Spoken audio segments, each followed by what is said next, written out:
अमीर और गरीब बहन का ससुराल। पायल शीशे के आगे खड़ी होकर मेकअप करते हुए गुनगुना रही होती है। Lucky boy oh my lucky boy, जाने कौन बनेगा मेरा लकी बॉय। इतने में आरती बाल्टी में पानी और पोछा लिए कमरे में आती और पोछा लगाने लगती। तभी पायल घमंड में आरती को सुनाने लगती। हाउ डेयर यू आरती, तुम्हारी हिम्मत कैसे हुई इस तरह से मेरे कमरे में आने की। पायल, तुम हर वक्त मुझसे इस तरह से क्यों बात करती हो? मैं तुम्हारी बहन हूँ, कोई दुश्मन तो नहीं। मैं तो बस यहाँ पोछा लगाने आई थी। इस पर पायल गुस्से से दांत पीसती हुई अपनी सैंडल से बेचारी आरती का हाथ कुचल कर जाने लगती है। फाइन, जा रही हूं मैं यहाँ से, लगाती रहो फैलकर पोछा। माँ मेरा हाथ। बेचारी आरती दर्द से रोने लगती है। तभी मोना उसे आवाज लगाती है। आरती, आरती, कहाँ है तू? आई माँ, आपने बुलाया? क्यों री, सुबह सुबह मेरी प्यारी सी बेटी का मूड खराब क्यों किया? अरे अपनी माँ को खाकर चैन नहीं मिला क्या तुझे? मनहूस कहीं की, जो मेरी बेटी की थोड़ी सी खुशियां खराब करने चली जाती है। पता नहीं जिसके घर में जाएगी उसके हंसते खेलते घर की खुशियां बर्बाद कर देगी तू। अपनी सौतेली माँ मोना की ऐसी जली कटी बातें सुनकर आरती की आंखों में आंसू आ जाते हैं। माँ, आप मुझे हर वक्त ताने क्यों देती रहती हैं? इतनी सी बात पर ही मोना आरती को खींचकर थप्पड़ मारती है। तेरी इतनी हिम्मत, मुझसे जुबान लड़ाती है। आइंदा अगर मेरे मुंह लगी ना तो तेरी जुबान खींचकर बाहर कर दूंगी। अब खड़ी क्या है? रसोई में गंदे बर्तन रखे हुए, जाकर उसे धो। बेचारी आरती आंखों में आंसू लिए हुए रसोई में आकर बर्तन धोने लगती है। भगवान, मुझ जैसा दिन किसी भी बेटी को मत दिखाना। सुना है कि मायके का घर आंगन बेटियों का अपना घर होता है, जहाँ वो एक सोन चिड़िया के जैसे खुश होकर रहती। मगर मेरा मायका मेरे लिए बेड़िया बन गया है, जहाँ पर मैं अपनी मर्जी से सांस भी नहीं ले सकती, जी भी नहीं सकती। क्यों? आखिर क्यों भगवान? क्यों तूने मुझसे मेरी अपनी माँ को छीन लिया? अगर आज मेरी भी माँ जिंदा होती तो मुझे भी पायल की तरह माँ का प्यार मिलता। ऐसे ही दिन बीतते हैं। अब आरती और पायल दोनों ही बहनों के लिए शादी के रिश्ते आने लगते हैं। वहीं मोना अपनी खुद की बेटी पायल की शादी कामिनी के अमीर खानदान में पक्की कर देती है। वहीं आरती के लिए वो बहुत ही गरीब घर का रिश्ता देखती है। अब देखते ही देखते दोनों ही बहनों की शादी का दिन आ जाता है। पायल महंगा लहंगा पहने हुए बड़े ही घमंड से अपनी गरीब बहन का मजाक बनाते हुए कहती है, सच कहूँ आरती, तो मुझे तेरी जिंदगी पर तरस आ रहा है। अब देखना, मायके में तो तू मेरी नौकर थी और मगर तुझे ससुराल भी गरीब मिला। वहीं मुझे देख, मेरे ससुराल वाले अमीर हाई फाई हैं, वहाँ नौकर चाकर सब हैं। अब तो मैं इतने बड़े घर की बहू बन जाऊंगी और ऐश भरी जिंदगी जीऊंगी। चुप क्यों है? तुझे मुझसे जलन हो रही है ना? बिल्कुल भी नहीं पायल, बल्कि मैं तो तुम्हारे लिए खुश हूँ कि तुम्हें इतना अमीर ससुराल मिला है। भगवान करे तुम अपने ससुराल में भी ऐसे ही खुश रहो मेरी प्यारी बहन। जहाँ आरती की शादी गरीब गोपाल से होती है, पायल की शादी अमीर बिजनेसमैन अनुराग से होती है। जहाँ ससुराल के दरवाजे पर खड़ी पायल खुश होकर मन में कहती है, अरे वाह, मुझे तो यकीन ही नहीं हो रहा मैं इतने बड़े घर की बहू बनी हूँ। अब तो सासू माँ गुलाब के फूल बिछाकर मेरा स्वागत करेंगे। पायल बहू कहाँ खो गई? सपने बाद में देखना। चलो इस कलश को गिराकर अंदर आ जाओ। अरे अब मुझे क्या देख रही हो, जल्दी करो। जी जी जी जी, जी सासू माँ। इतने बड़े अमीर घर की बहू बनकर भी पायल का स्वागत बहुत ही साधारण तरीके से होता है, क्योंकि पायल की सास कामिनी बहुत ही कंजूस थी। वहीं दूसरी तरफ आरती शादी के जोड़े में अपने ससुराल की दहलीज पर खड़ी मन में एक ही बात सोच रही थी, पता नहीं मेरे ससुराल वालों का बर्ताव कैसा होगा, क्योंकि माँ ने मुझे दहेज में कुछ भी नहीं दिया है। कहीं इसके लिए मुझे सास के ताने न सुनने पड़े। आरती, ये तो होगा ही। जब तेरे मायके में तुझे अपनी माँ के दिए ताने झेलने पड़े तो ये तो तेरा ससुराल है। तभी आरती की गरीब सास गायत्री फटी पुरानी साड़ी पहने हुए उसका स्वागत करती है। आरती बहू, मेरे छोटे से गरीब घर में तुम्हारा स्वागत है। आज से इसे अपना ही घर समझो। आरती करने के बाद गायत्री अपने गरीब बहू के पैरों के आगे बहुत सारे गेंदे के फूल बिछाकर उसे कमरे तक लेकर जाती है। बहू, ये गेंदे के फूल गुलाब के फूलों जितने महंगे तो नहीं हैं, मगर मेरे दिल की खुशी है। अब चलो। अपने गरीब ससुराल वालों से ऐसा प्यार भरा स्वागत होने पर आरती की आंखों में खुशी के आंसू आ जाते हैं और जब वो अपने कमरे में पहुंचती है तो वहां पर उसकी नंद नीलो कमरा सजा रही होती है।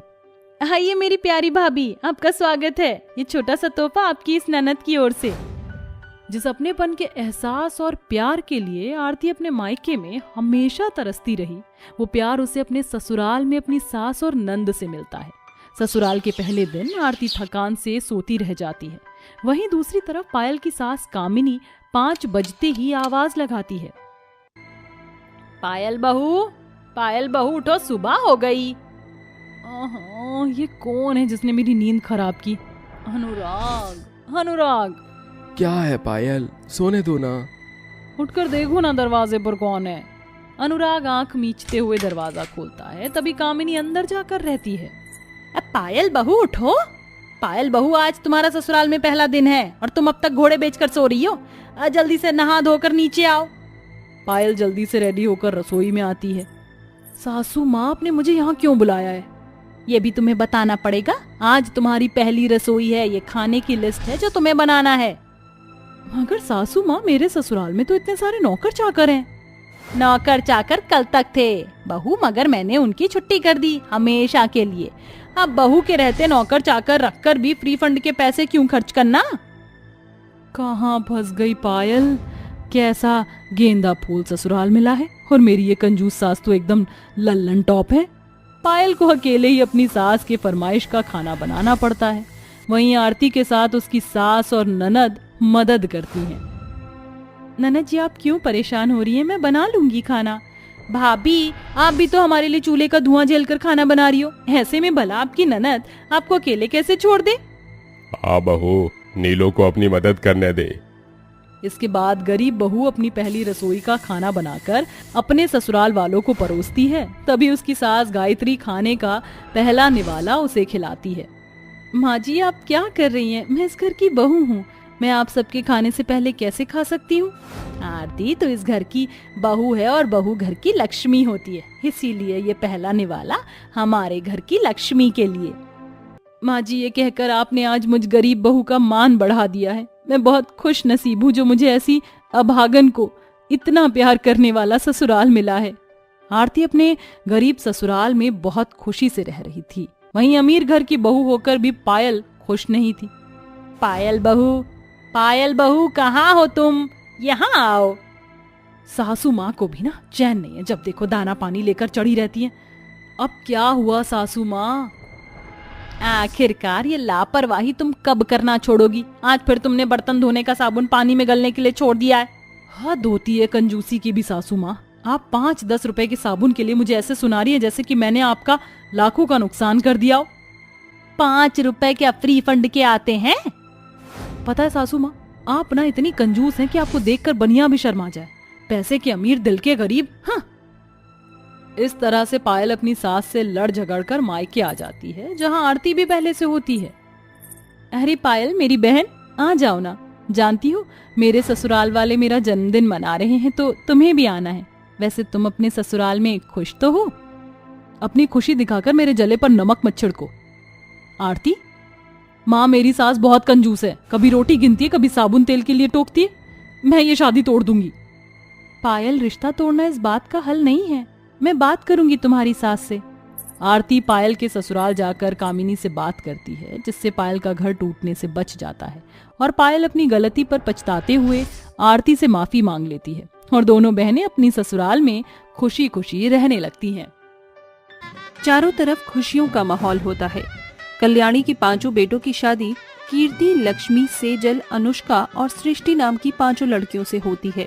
अरे कल्याणी, एक बात तो बता, तू अपने 3 बेटों के लिए तो इतनी गोरी बहू लेकर आई है और 2 बेटों के लिए काली बहू, ऐसा क्यों?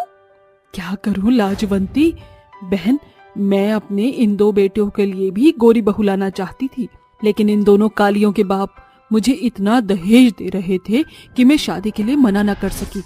इसीलिए मैंने अपने 2 बेटों की शादी इन 2 काली लड़कियों से करवा दी। शादी के खत्म हो जाने के बाद 5 बहुएं अपने ससुराल आ जाती हैं। कल्याणी अपनी 5 बहुओं का गृह प्रवेश कर उनका स्वागत करती है, जिसके बाद कल्याणी अपनी 3 गोरी बहुओं को एक एक छोटे बॉक्स देती है। माँ जी, इन बॉक्स के अंदर क्या है? बाहर तो चलो तुम तीनों को सब पता चल जाएगा। इतना कहकर कल्याणी अपनी तीनों गोरी बहुओं को बाहर ले आती है और उनके पीछे पीछे कल्याणी की दोनों काली बहू आ जाती हैं। बाहर जाते ही तीनों गोरी बहू देखती हैं कि उनके सामने 3 कोई बड़ी सी चीज रखी हुई है जो एक लाल कपड़े से ढकी है। माँ जी, ये क्या है? इन कपड़ों के नीचे क्या है? बहू, एक बार तुम तीनों इन तीनों चीजों के ऊपर से कपड़ा हटाकर और इन बॉक्स को खोल कर तो देखो।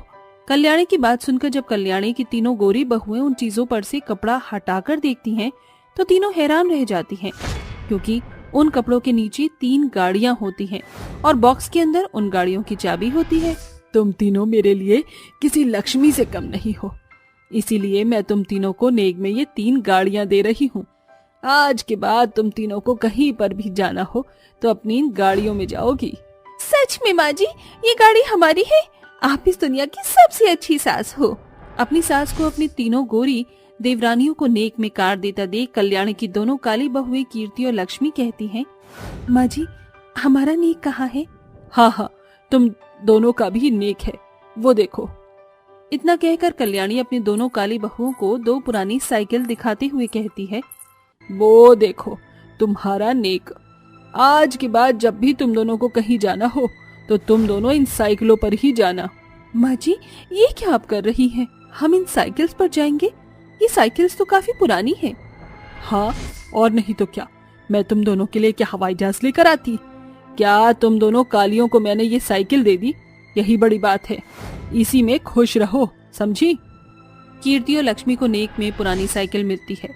ये देख गोरी बहुएं बहुत हंसती हैं। ऐसे ही उनकी शादी का पहला दिन गुजर जाता है।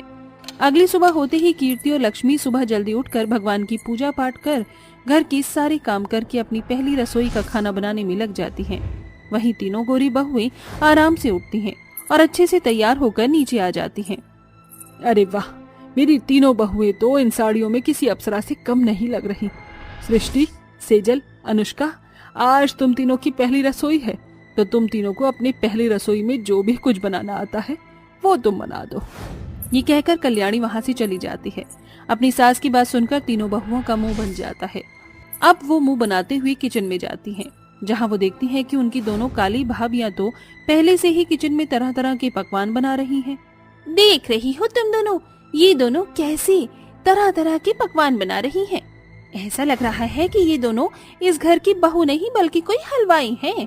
वो तो ठीक है, लेकिन अब हम लोग क्या करें? मुझे तो पानी गर्म करना तक नहीं आता है और मैंने तो आज तक मैगी के अलावा कुछ भी बनाया ही नहीं। अरे तुम दोनों फिक्र क्यों कर रही हो? तुम तो जानती हो ना कि हम तीनों माँ जी की फेवरेट हैं। हम कुछ भी बनाएं, माँ जी उसे खुशी खुशी खाएंगी। एक काम करते हैं, हम माँ जी के लिए मसाला मैगी बनाते हैं। अरे ये क्या, तुम तीनों अपनी पहली रसोई में मैगी बना रही हो? तो इससे तुम्हें क्या, हम अपनी पहली रसोई में कुछ भी बनाए। और तुम देखना, माँ जी को तो हमारे हाथ की ये मसाले वाली मैगी ही पसंद आएगी, समझी तुम? ना कि तुम्हारा ये गांव वाला देसी खाना। थोड़ी देर में पांचों बहुएं की पहली रसोई का खाना बनकर तैयार हो जाता है, जिसके बाद पांचों बहुएं अपना बना हुआ खाना लाकर कल्याणी को सर्व करती हैं। तुम तीनों ने अपनी पहली रसोई में मैगी बनाई है? हाँ माँ जी, एक बार खाकर तो देखिए, मैगी बहुत ही टेस्टी बनी है। कल्याणी जैसे ही उस मैगी को खाती है तो उसे वो मैगी बिल्कुल भी पसंद नहीं आती, लेकिन वो अपने तीनों गोरी बहुओं की तारीफ करती है।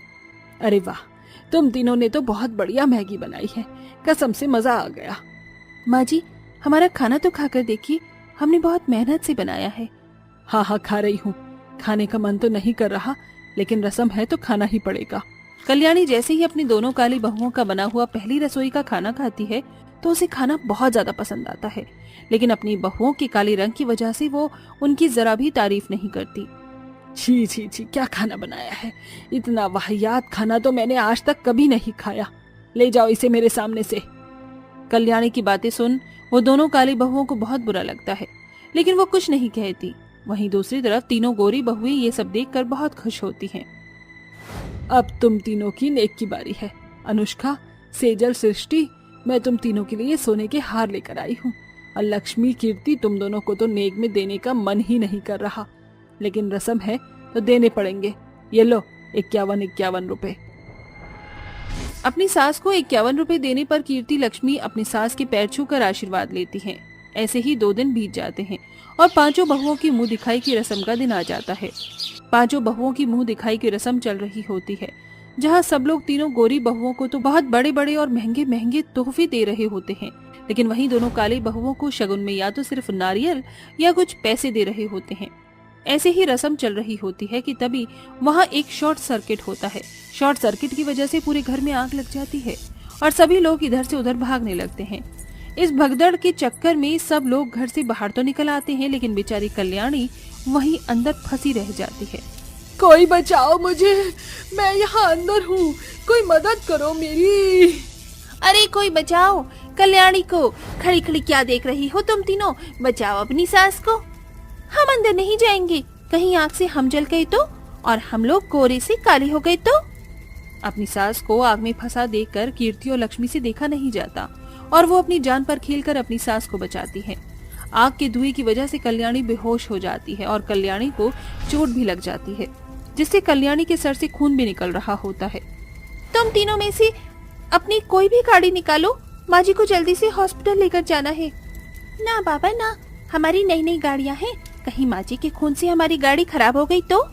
सृष्टि की बात सुनकर कीर्ति और लक्ष्मी को बहुत बुरा लगता है, जिसके बाद वो अपनी सास की दी हुई टूटी पुरानी साइकिल पर ही कीर्ति और लक्ष्मी कल्याणी को अस्पताल ले जाते हैं, जहां डॉक्टर कल्याणी का ट्रीटमेंट करता है और कुछ घंटों बाद कल्याणी को होश आता है।